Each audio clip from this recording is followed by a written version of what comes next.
नमस्कार, आप सभी का स्वागत है एक्सेलशियर न्यूज में। दर्शकों, जैसे कि हम सब जानते हैं कि Shri Mata Vaishno Devi institute of medical excellence में जिस तरह से विवाद उभर कर सामने आया, उसके बाद जो है हर किसी ने अपना कंसर्न शो किया। और हम सब जानते हैं कि कंसर्न इसीलिए है कि जिस तरह से हम सब जानते हैं कि जो चढ़ावा चढ़ाया जाता है, जो दान श्री माता वैष्णो देवी के चरणों में चढ़ाया जाता है, उसी से जो है इस हॉस्पिटल का निर्माण किया गया और वहीं पर जो है उसी से पालन पोषण भी किया जा रहा है। और कहीं ना कहीं जो है ठेस की बात करें, आस्था की बात करें, तो कहीं ना कहीं जो है प्रभावित हुई। इस वक्त मेरे साथ कर्नल मनकोटिया जी हैं, जो कन्वीनियर भी हैं। आइए इनसे जानने की कोशिश करते हैं। सर, जिस तरह से ये विवाद उभर कर आया, 50 में से 42 सीट्स जो है मुस्लिम्स को दी गई, एक सीट जो है सिख कैंडिडेट को दी गई। जिस तरह से उसने हासिल की, मेरिट से हासिल की, किस नजरिए से देखते हैं? देखिए, जहाँ तक मैं इसके लिए पूरा तरीके से जो अपनी श्री माता वैष्णो देवी श्राइन बोर्ड है उनको जिम्मेवार ठहराता हूँ। जहाँ तक बच्चों का सवाल है, उन्होंने तो अपना निर्धारित प्रणाली में अप्लाई किया, वो अपने तरीके से किया, लेकिन श्राइन बोर्ड और बाकी के लोग जो इसमें इन्वॉल्व थे, उन्होंने वो प्रतिक्रिया फॉलो नहीं करी जो होनी चाहिए थी। जो सिलेक्शन एक प्रोसीजर होता है वो होना चाहिए।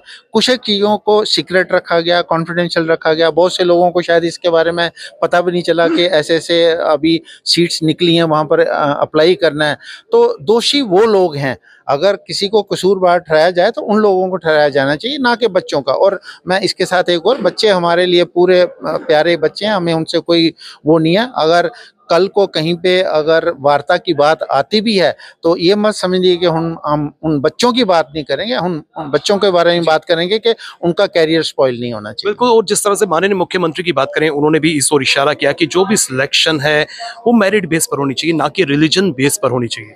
देखिए, अभी मुख्यमंत्री जी ने क्या वक्तव्य दिया, उनके कितने एडवाइजर हैं, कहाँ से उनको इनपुट मिलता है, क्योंकि उनके पास वो सारा इंफ्रास्ट्रक्चर होगा, कॉन्फिडेंशियल फाइल्स होनी जिनके बारे में वो जानकारी रखते होंगे। उनकी किसी भी स्टेटमेंट पे मेरा कुछ कहना शायद ठीक नहीं होगा। सर, अब संघर्ष समिति का क्या अगला रोल रहेगा, अगला कदम रहेगा, और क्या मांग जो है आप माननीय उपराज्यपाल या केंद्रीय मंत्रियों से करना चाहते हैं? देखिए, सबसे पहले तो आज हमारी संघर्ष समिति की पहली बैठक थी, तो हम एक चरणबद्ध तरीके से इस संघर्ष को आगे ले जाना चाहते हैं।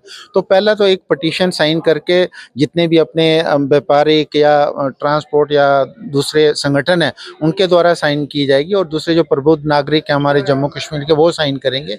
वो हमारे माननीय राष्ट्रपति महोदय के पास में जाएगी, और उसी की एक कॉपी अपने माननीय उपराज्यपाल के पास जाएगी, और हेल्थ मिनिस्टर के पास भेजेंगे।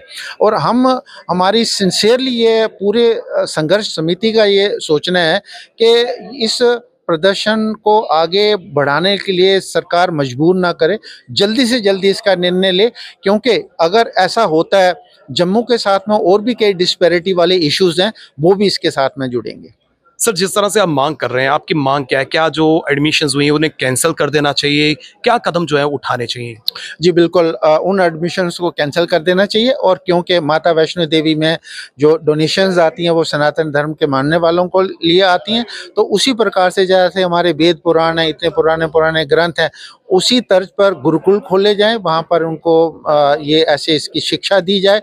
मैं पहले भी बता चुका हूँ कि आपको भी पता है कि जो वेस्टर्न कंट्रीज़ हैं जितनी भी हैं, हमारे जितने भी वेद पुराण है, आयुर्वेद हैं, या मेडिकल के जितने भी हैं, वो कुछ एक चीज़ें उठाते हैं, उनको अपना पेटेंट करते हैं और दुनिया में उसको बेचना शुरू हो जाते हैं।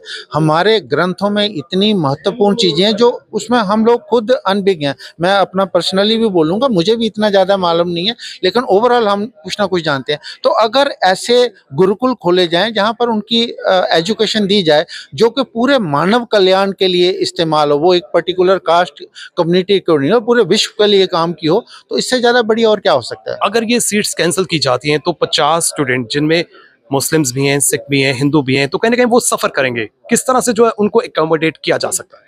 देखिए, ये तो सरकार का काम है उनको अकोमोडेट करना। और जहाँ तक हमारा सवाल है, अगर हमें वो टाइम मिलेगा बात करने का, उनको कुछ सुनाने का, तो हम बच्चों का भी बात जरूर करेंगे कि उनको साइड स्टेप करके कहीं ना कहीं और एडजस्ट किया जाए। और ये यकीन मानिए कि उनके कैरियर के बारे में भी हम बात जरूर करेंगे। तो आने वाले दिनों में जो है हमें प्रदर्शन भी देखने को मिल सकते हैं अगर सरकार इसे रोल बैक नहीं करती है या इस पर कोई कदम नहीं उठाया जाता? 100%, अगर सरकार रोल बैक नहीं करेगी तो प्रदर्शन फेजेस में, किसी भी लिमिट तक जा सकता है। बहुत बहुत शुक्रिया सर, आपने हमें समय दिया। और जिस तरह से अगर हम Shri Mata Vaishno Devi institute of medical excellence की बात करें, कहीं ना कहीं जो है विवाद जो है अब तूल पकड़ता जा रहा है। और जिस तरह से 50 में से 42 सीट्स जो है वो मुस्लिम स्टूडेंट्स ने जो है मेरिट के थ्रू जो है हासिल की हैं।